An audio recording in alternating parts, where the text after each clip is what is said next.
Good afternoon, everyone, and welcome to the 2022 Different Strokes virtual conference. This is number 8 of 10 sessions that we're running this week, and it's absolutely fantastic to have you with us this afternoon.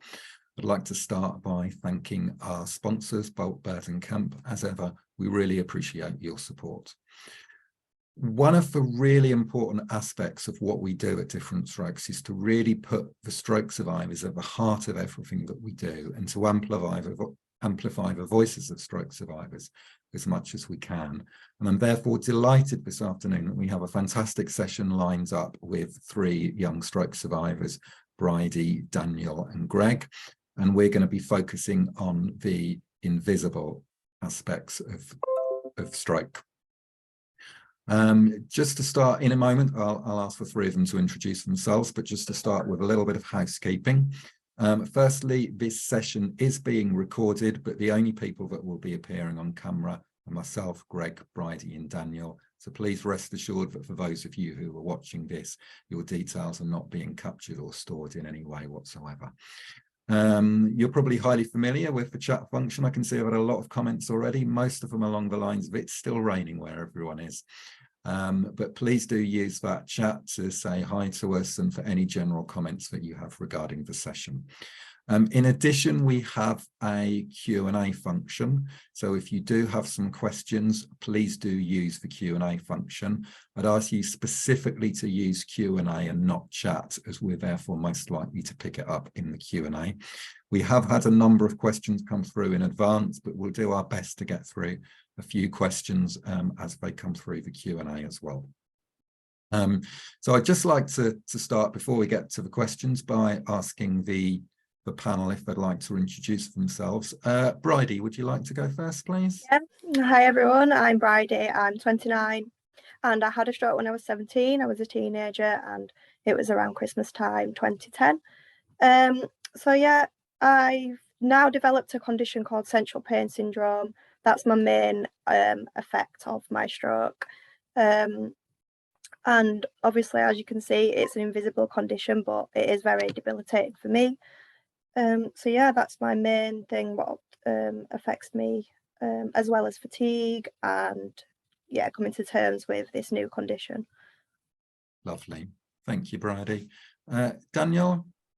Yeah, hi all, I'm Daniel, as often introduced me. I'm 27, I had a stroke in 2018, caused by a heart PFO. Yeah, a few physical effects early on, mostly recovered from those. My main side effects from the stroke have been mental, a lot of anxiety and that kind of thing, as well as general fatigue and memory and processing, that kind of stuff. Thank you. And last but definitely not least, Greg. Hi, I'm Greg, and firstly, thank you for calling me young. I don't get that very often.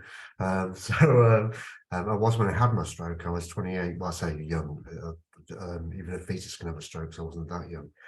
I was 28 when I had my stroke. I'm less familiar with most people's experiences. That mine was due to a traumatic head injury, which basically caused me to have a stroke.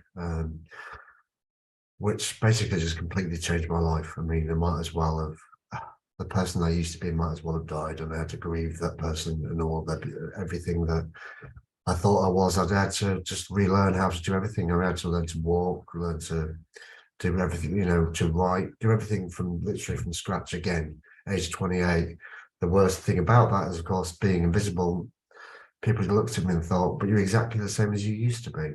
And of course, without people being able to have some ability to professionally diagnose how I was different to how I used to be, there were some ways that were helpful in being able to explain to people, look, this is, I'm a different person than I used to be, and this is how perhaps you might want to think about our relationship in future. Thank you. So again, for anyone watching, if you've got any specific questions for the panel, please do ask these during the course of the session. But to start with something that we've been asked in advance, will I ever think and feel as I did before my stroke? Perhaps, Daniel, if we'd like to start with yourself on this. Sorry, just couldn't unmute there. It's a weird one for me personally. I don't think I am quite the same as I used to be, but not necessarily in a bad way. I think I'm a little bit more thoughtful and take a bit more time to consider things. Sometimes I think I need more time to process and think things through. And general memory issues don't help with that either. Yeah, personally, I don't think I'm fully the same as I was before, but not too different. Not as much as Greg alluded to there. Okay, thank you. Bridie, what's been your experience in this area? Yeah, I agree. Like with brutal honesty, probably you're not going to be exactly the same as you were, but in a way you can learn from the new you.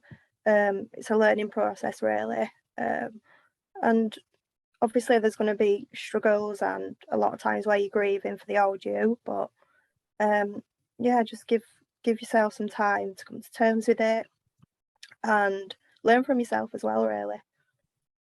Thank you. Greg, if I could come to you. Yeah, I'd say the same. The invisible side is like fatigue was that it basically cost me the job I thought I wanted, cost me everything I thought I was living for. I had the exact life I thought I wanted, and then suddenly I couldn't manage it anymore in the way that I used to. Fatigue and memory just wiped that out, just basically made me have to find a different life and a different way of doing things. What was difficult for me was asking for help to do that. I had to ask for the right help and then trust people to give me the right information. Some of which was good and some of which was perhaps misinformation. So it was a bit of a minefield and like a needle in a haystack finding decent healthcare providers and healthcare professionals. So the one thing I'd really advise, if you come across a decent healthcare professional, hang on to them. Make sure that just a really simple tip is make sure when you leave any kind of appointment is just make sure you've got a follow-up appointment lined up and ask when that was going to be. Because I mean, I'd sit and think, oh God, I'm not going to see them for ages now, and then sit and worry. I think maybe I won't see them again. So just little things like that. Just don't. It was for me. It was about asking for help. I'd always been so capable of managing things. Suddenly, then having to ask for help, and well, needing it and then accepting it was very difficult for me. But it's just had to get over myself and get on with it. Yeah, I just back that point from Greg there. Accepting that you do need help was definitely the first step, and probably delayed my recovery for quite a while because I just made things much worse because I refused to accept that I needed any help. But once you get the help, you realize how much you really did need it. And like Greg said, it took a while to find the right person, the right healthcare professional. But when you do, it can really make a difference. Yeah, I think first of all, you need to come to acceptance that you will have problems that you never had before. But yeah, you need to act on that.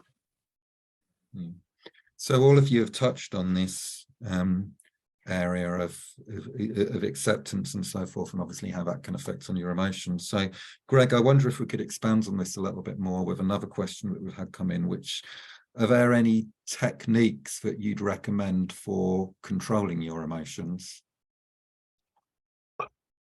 Say controlling, I honestly, at least for the first 5 years, I almost disregarded my emotions and had to work out what the next right thing to do was and almost plan my life on an hour-by-hour basis just to try and keep myself safe, because my stroke was quite bad and the effects on my behaviours was very noticeable. I mean, think like even like putting my bins out naked, just really things that most people wouldn't even, anyone with a head injury background or experience would know that's not uncommon. And just that level of disinhibition of not really understanding how you behaviors might be perceived by others.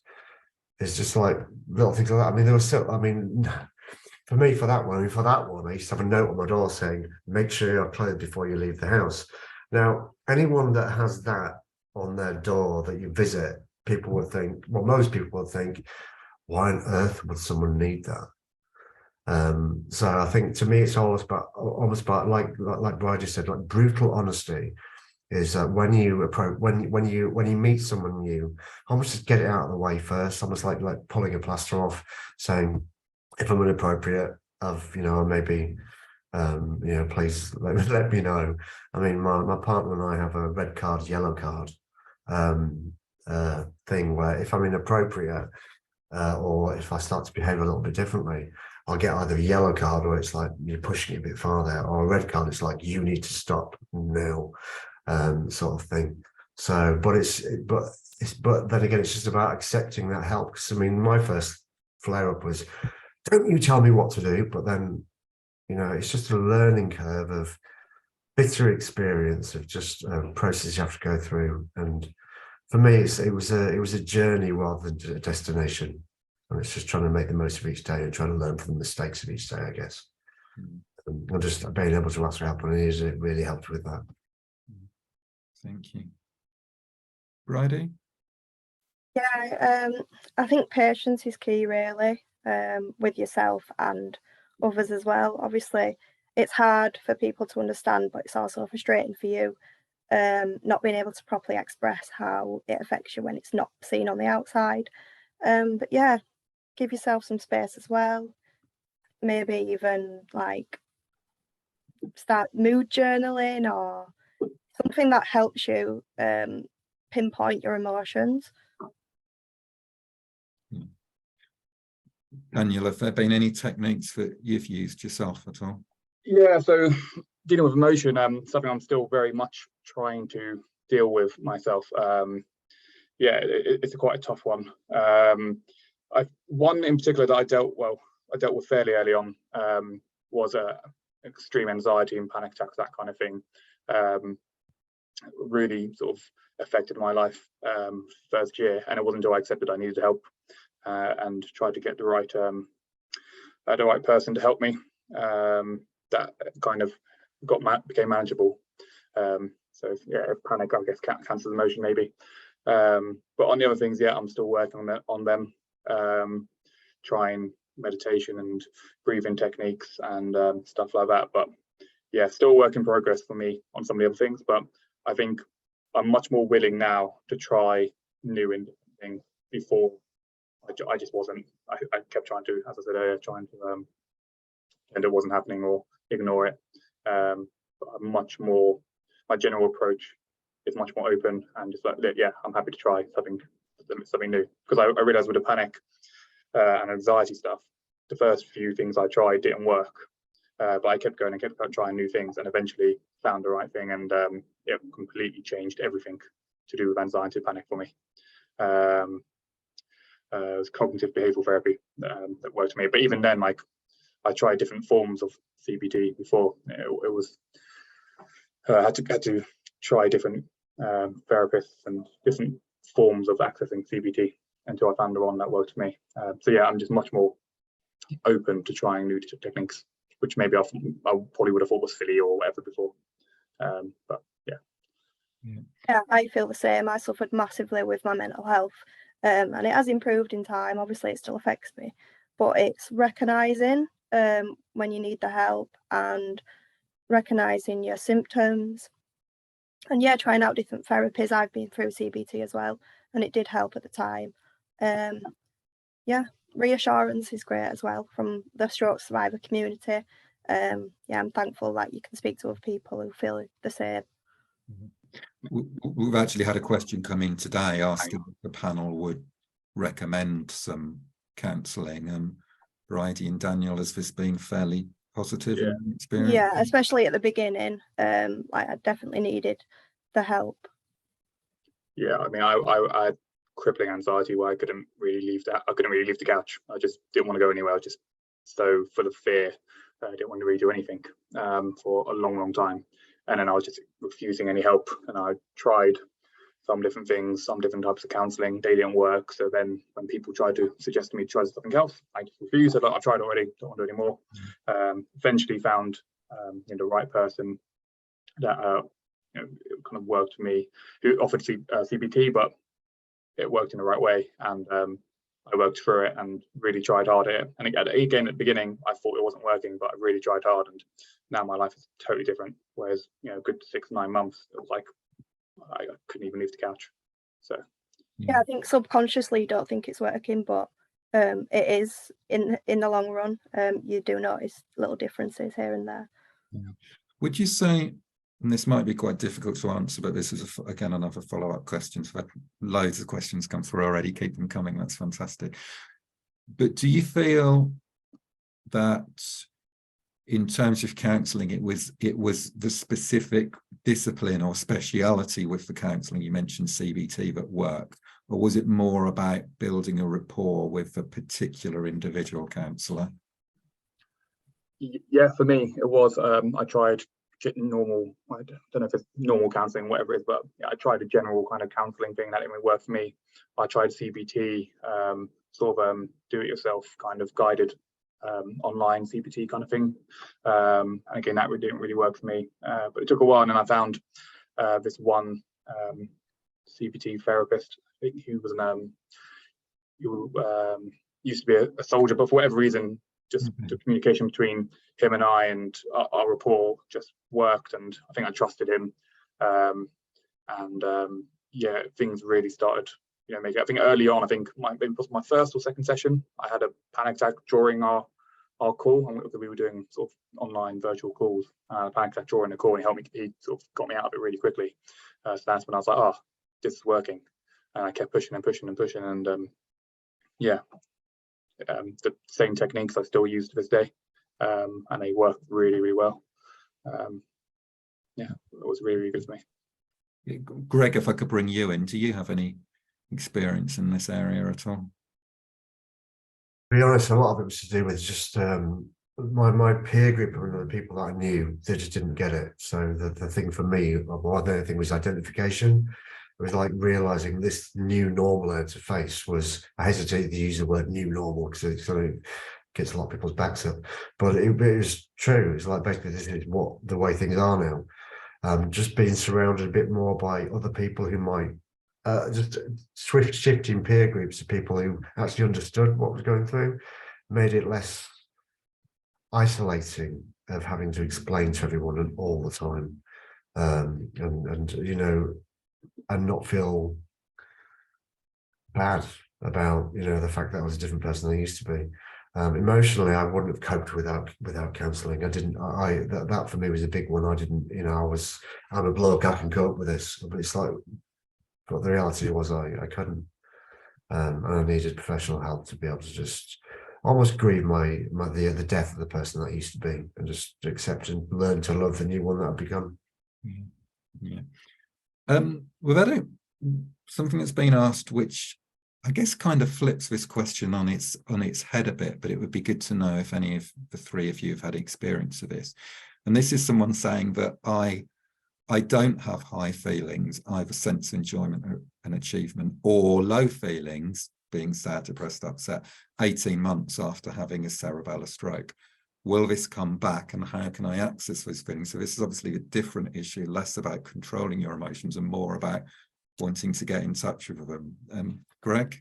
Yeah, I've got to answer that quick. So that was exactly my experience. I mean, basically, I think it was I presume a physiological consequence of the, you know, the accident I was in, which caused the stroke.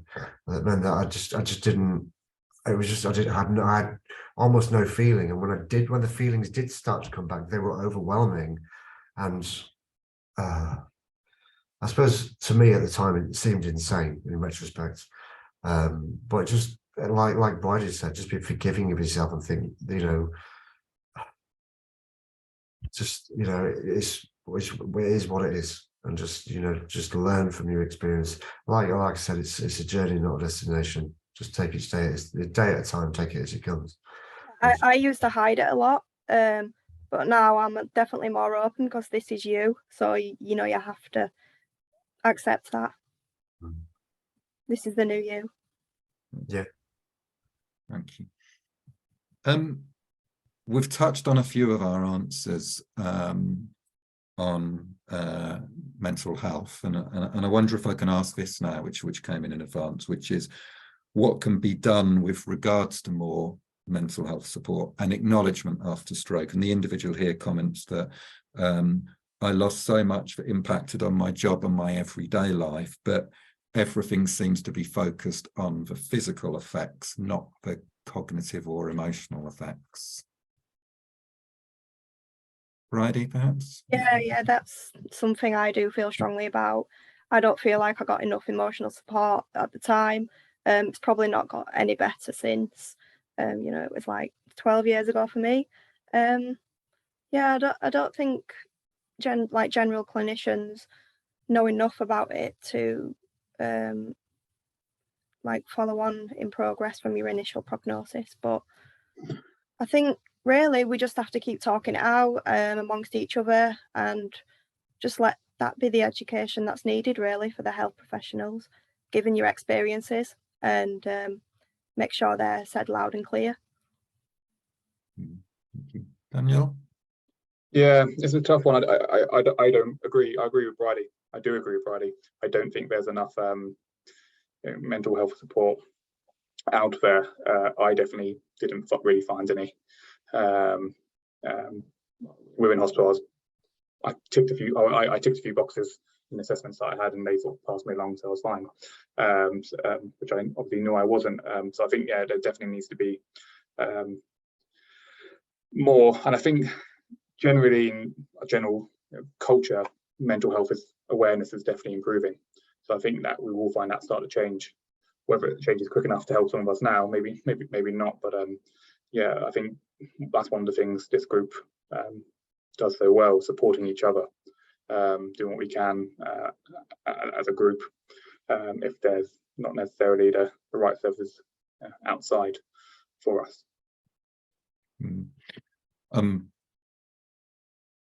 I guess in your experience, Daniel, would it be fair to, well, in all of your experiences, would it be fair to say that talking with and supporting other stroke survivors has helped with your ongoing recovery?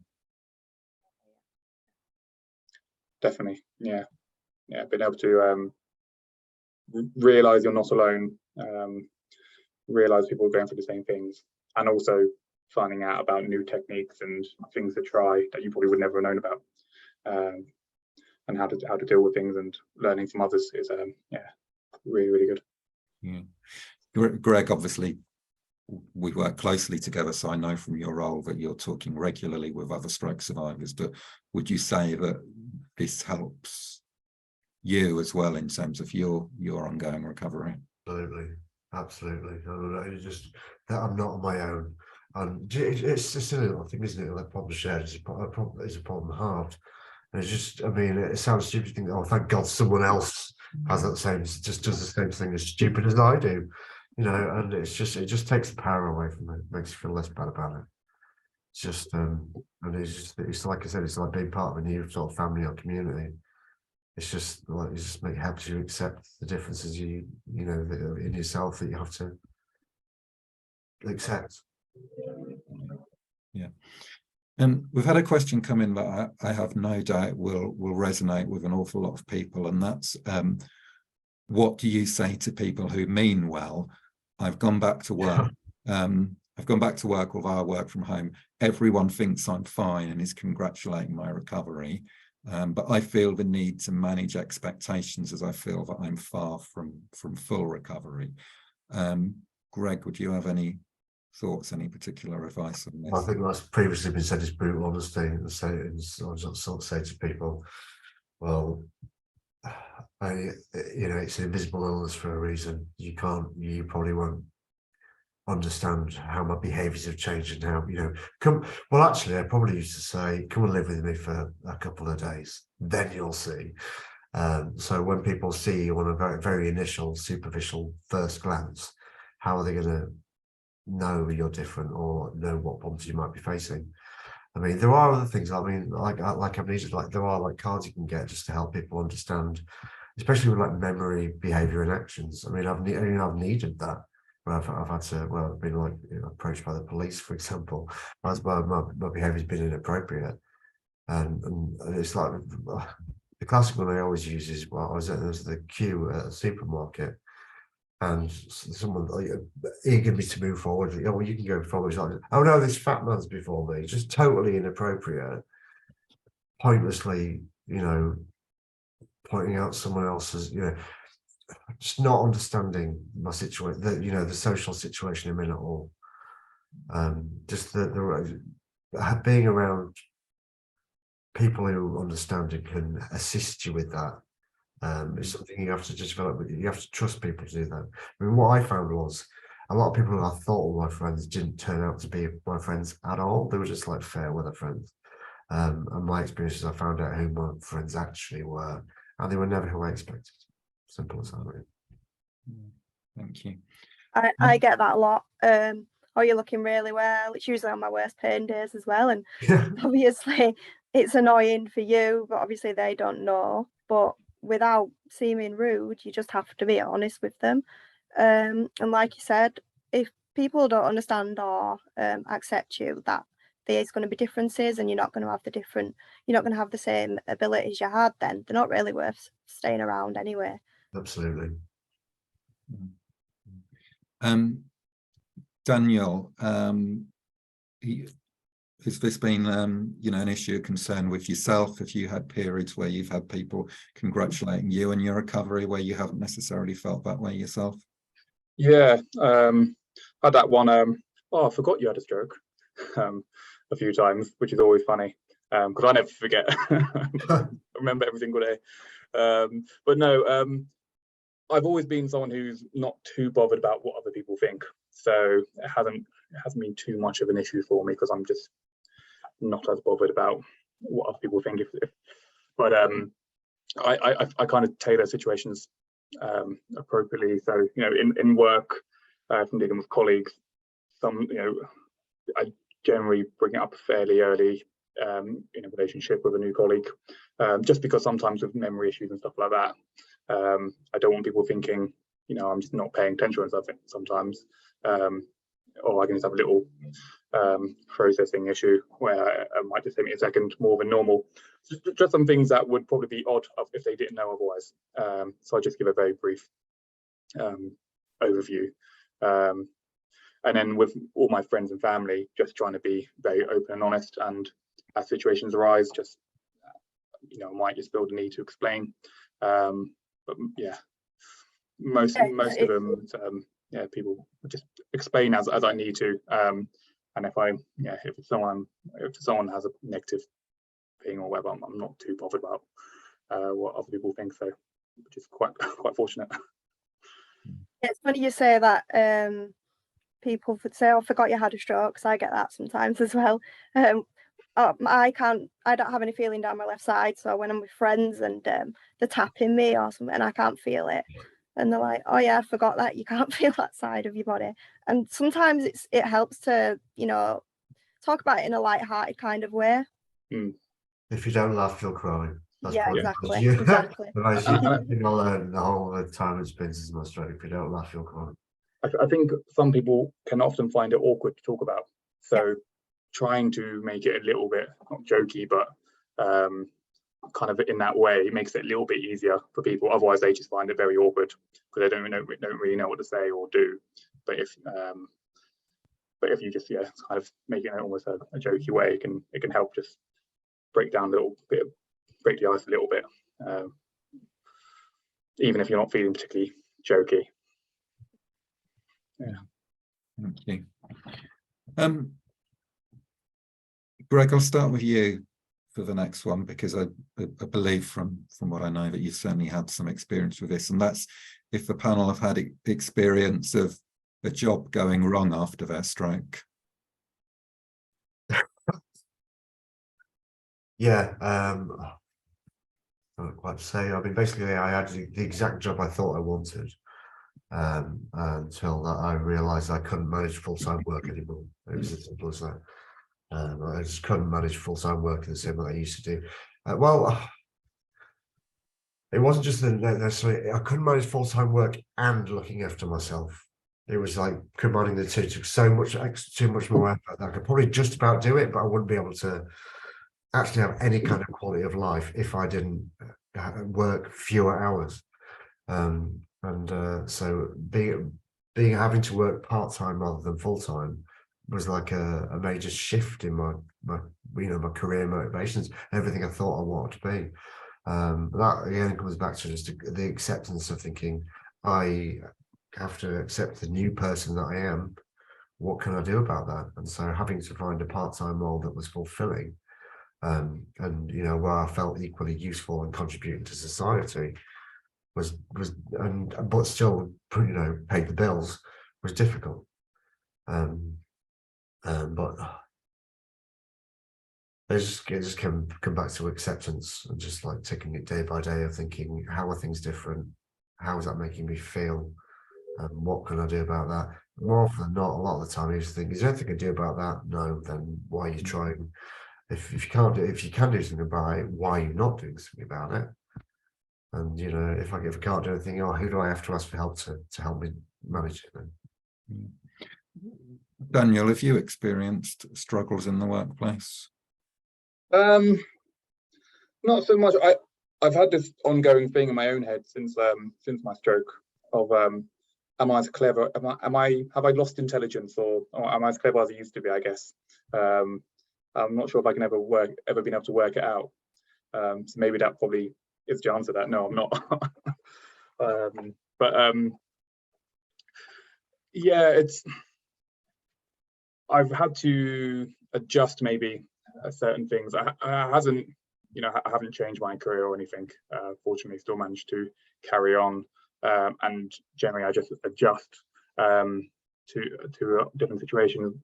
You know, little things like making sure I always get out at lunchtime. I have a standard 9-to-5 job, so just getting out at lunchtime, getting away from what I'm doing, just to try, or even shut my eyes for 20 minutes, just to try and rest the brain and give it a moment to have a bit of a rest. I find it's really important. The second that, it's all personal, isn't it? So whatever your situation is different, you know, you just have to do what's right for you.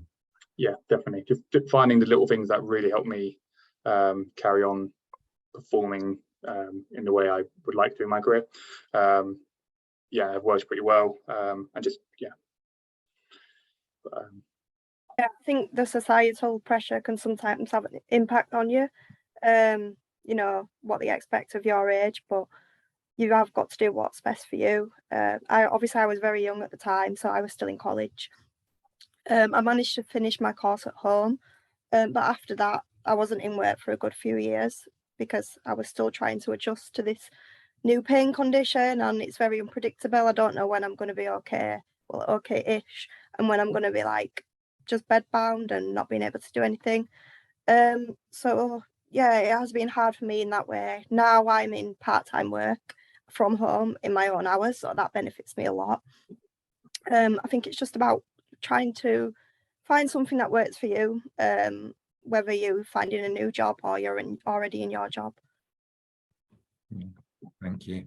We're getting some fantastic comments come through.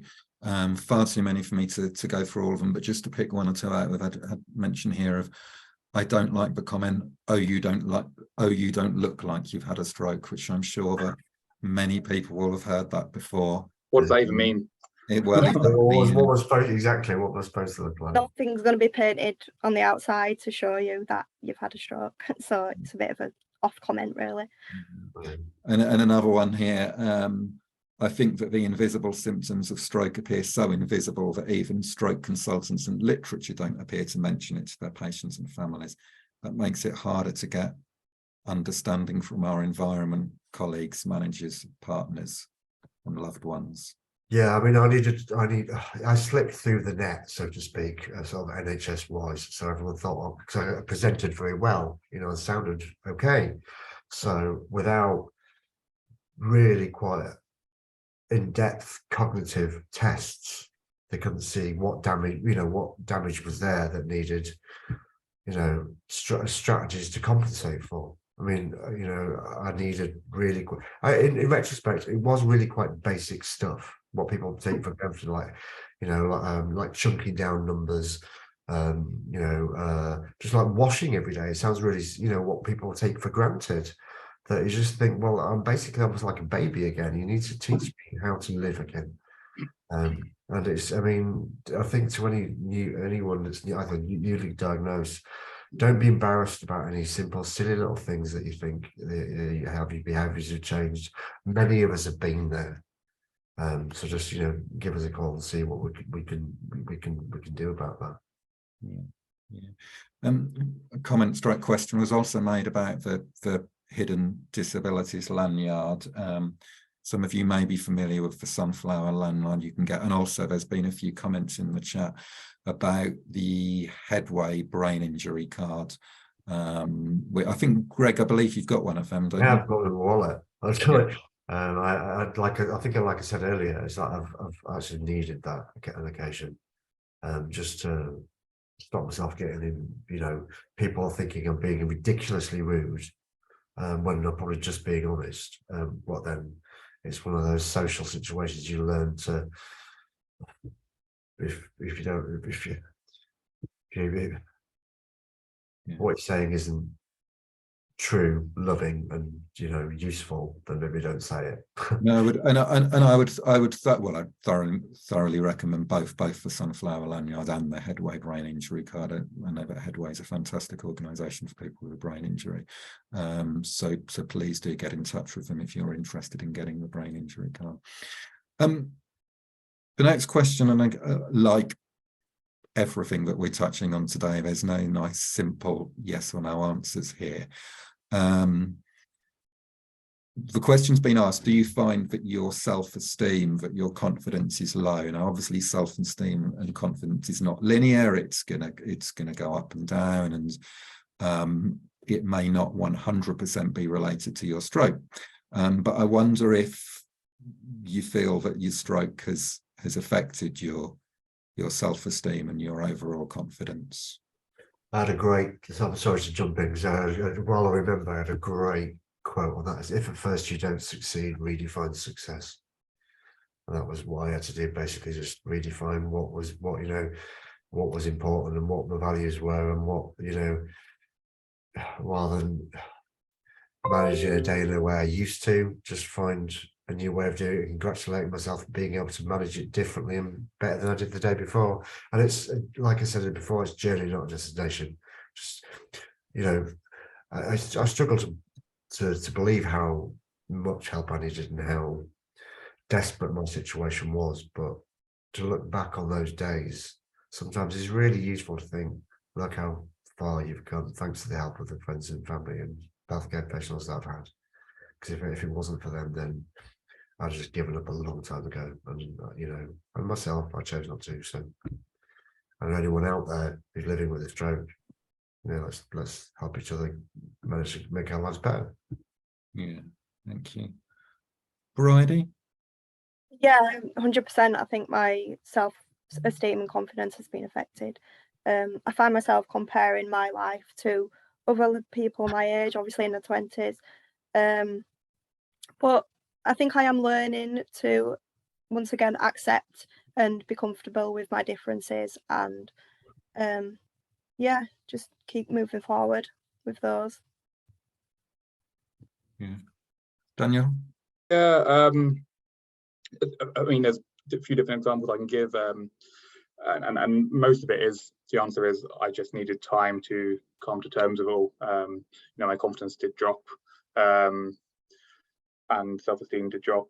You know, even I wear these glasses because my image processing of bright lights has suffered, and I used to feel really self-conscious about wearing, you know, dark sunglasses inside, because they're, you know, a bit obvious. But yeah, it just took me time to sort of get over that. I used to, sport used to be a really big part of my life, still is, but I was very self-conscious afterwards, after my stroke, that physically I wasn't able to do the things I used to do, and that was very frustrating for me. But again, it's not a great answer, but unfortunately it was just, I needed time to come to terms with it, and accept it, really, which isn't maybe the best answer, maybe not that helpful if you're in that moment now.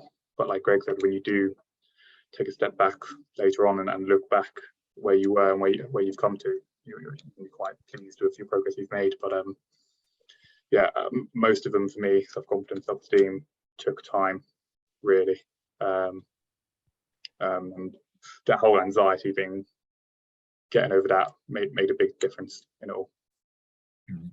Thank you. I've had a couple of questions come in that are for specific areas, so it may be that none of you have this experience and are able to answer it. But firstly, if I could just ask to the three of you, and anyone please jump in. Does anyone have any experience of having or getting access to treatment for trauma or PTSD arising from your stroke? No. No, not I PTSD. think I show signs of trauma, but I've never actually got a diagnosis or seeked like individual help for that. I suppose I did to a large extent, because my situation was kind of desperate.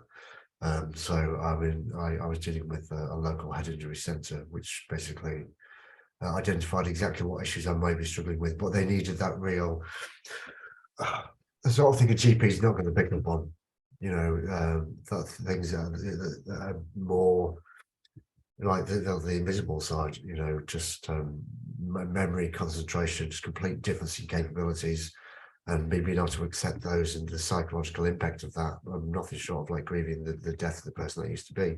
I needed a good local head injury related centre, or good professionals who were capable of understanding and making me helping me understand that that was just normal for me, and that was fine.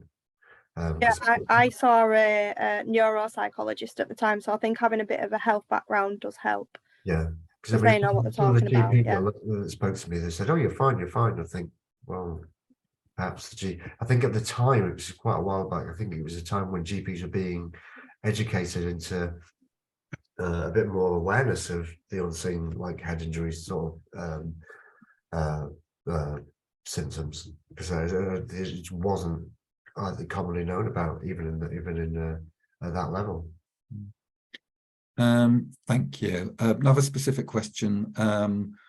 I was diagnosed, I had my stroke back in 2018, although there was no clear date to this. I was diagnosed with dyslexia in January. I have executive function, working memory and processing problems. Has anyone else had this diagnosis? I have. I mean, my executive function. I mean, I didn't understand. I had no idea what executive functions were. I think sort of in a layman's understanding of what I understand, it is almost like the office manager of your brain is out, really, and everyone's sort of like, there's a free for all, people working in the office, and no one's really managing who does what. And the sort of higher functioning was, it just wasn't there. And I mean, my experience of that is I almost had to just like fake it to make it, so, and let my subconscious deal with bringing my brain back into the real world, and just work it like an hour at a time. My phone would just bleep at me and tell me how to behave and what to do, and just manage my, you know, my day an hour at a time. And for a good couple of years, I mean, this is a marathon, not a sprint. And for a good couple of years, I had to manage my time at like an hour at a time, just to manage my life and live independently and cope. But you know, without that framework, I wouldn't be able to manage as much as I have. Thank you. Couple of questions which I'll take together, as they're very similar. And I know we've touched on this a little bit, but maybe just would be good to, as we come to the end of the session, to revisit this. One of the questions that's been asked is, did any of the panel find any particular clear ways of simply and succinctly telling people, work and friend, about invisible problems? And also how, and specifically how, have people been successful in getting close ones to understand what your emotional and psychological needs and feelings are? Bridie, perhaps if I could come to you on this. I don't think that's been reached entirely. I suppose it depends how close you are to them as well. My friends and close family do understand, obviously not to a massive in like they know completely, because it's only me who knows, but I don't know, just being honest and expressing if you're finding something difficult at the time. Yeah. You know, just because I had that exact situation where my partner, I brought to relationship counselling, which was something that was relatively new at the Head Centre I was watching to go to, and we had a counselling session, and basically on the way home I was saying, what was said in that, and I just got the like, oh, I get it now, and I thought, well, what was said in there that I haven't said to you word for word in exactly the same way. I said, oh, it's all, you know, I understand now, but now I've had a medical professional validate it, I believe it. I was like, well, why didn't you believe me? But you know, it's just the medical professional validation seems to help most people accept it easier than a stroke survivor, you know, being honest about, you know, their symptoms. Which is frustrating because you know yourself best, but Yeah, I do agree. I do yeah. agree. Sometimes if it comes from a professional, then They seem to believe it. they're like, oh yeah. Thank you. Daniel, if I could come to you. Yeah, so I think one of the things that helped me was like, need to understand that other people, even close family, they don't understand, right? So they need time. You can't, even if you tell them once, you know, they may not fully understand, or they may forget, and as time goes on, and they need to kind of process it a little bit themselves, I guess. So almost that being patient with those people, it might take time for them to fully understand, or to to adjust their behaviors towards you a little bit. They may find it awkward, or they may start overthinking things more, or all sorts of things. So I feel like, yeah, just gently reminding people, you know, my close family and friends, about how like certain things that might be going on with me or in certain situations, and just, yeah, trying to be patient with them a little bit.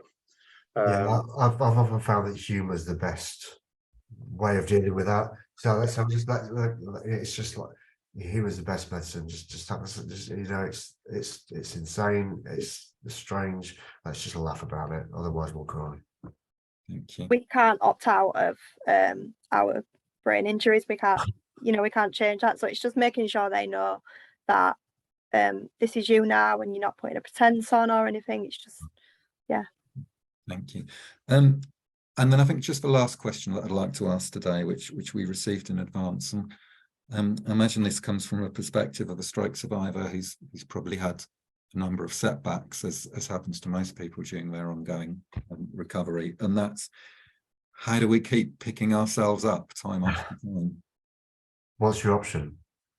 Yeah, either you pick yourself up or you don't, and yeah, that's an awful reality to have to face. But the best bit of advice I was ever given, the best bit of, well, it's stating the obvious, but the best bit of advice I was ever given is, if things don't change, they stay the same. So if I can do something about this, I'm about to get off the backside and do something about it. And if I can't do it in the way I used to do it, maybe some other people can help me do that. And like we said, if you accept the help, you might get there a lot quicker. Thank you. Yeah, I think I'm never going to get through my worst days, but I always do. So yeah, I think it's built me up as a person, being a stroke survivor as well. So I take that strength and just think, you know, live the mantra that every day is a new day, and you may wake up feeling better than the one before. Just keep going, really. Yeah, a day at a time really helps. Just think, if you have to, just write a day off. That's my direct advice. Every day is a new chance as well. Yeah. Even to set a goal, or Yeah. even, you know, look forward to an occasion, or just those little steps and little things. Day at a time, just write a day off at the team. Just focus on tomorrow. Daniel? Yeah, I don't have too much more to add. I think apart from maybe in the past, I would probably be a little bit frustrated with myself sometimes. But yeah, just learning to sort of forgive yourself a little bit almost as well. And just, yeah, like the guy said, just write the day off if you have to, and try again, and keep pushing. I think when you're in the moment, it can seem very difficult and seem like you're not really getting anywhere. But regularly, I sort of sit down and take a think back and look about how far I've come, and use that as a real good motivation. I think that's a really good one. Yeah, focus on the positives. Yeah. Yeah. But tough when it's recently happened, because sometimes you can look back and go, I haven't progressed at all. So again, it's not a great answer, unfortunately. Yeah, documentation helps there. Just look and think, yeah. I mean, I look back at the scribbling scrolls I used to have from the year, you know, when it happened. I think, God, it's almost horrifying. Well, Bridie, Daniel, Greg, thank you so much for your time this afternoon. It's been absolutely fantastic session that we've had. We've had so many comments in the chat. I know that everyone's really, really appreciative of you know, the tips and the thoughts that you've been able to give this afternoon. It's so clear, as if we didn't already know, but it's so clear that this is such a major issue to so many stroke survivors, and I know that a lot of people have benefited from your time this afternoon. So thank you so much to the three of you. Really, really appreciate it. Thank you to everyone for watching. A reminder, this session has been recorded and will be available in a week or so on our YouTube channel, should you wish to watch it again then. We've got one more day of our conference left tomorrow, so please do join us. In the morning, we'll have a session with our new BAS project officer, Rahel Kuravella, who will be discussing the issue of ethnicity and stroke.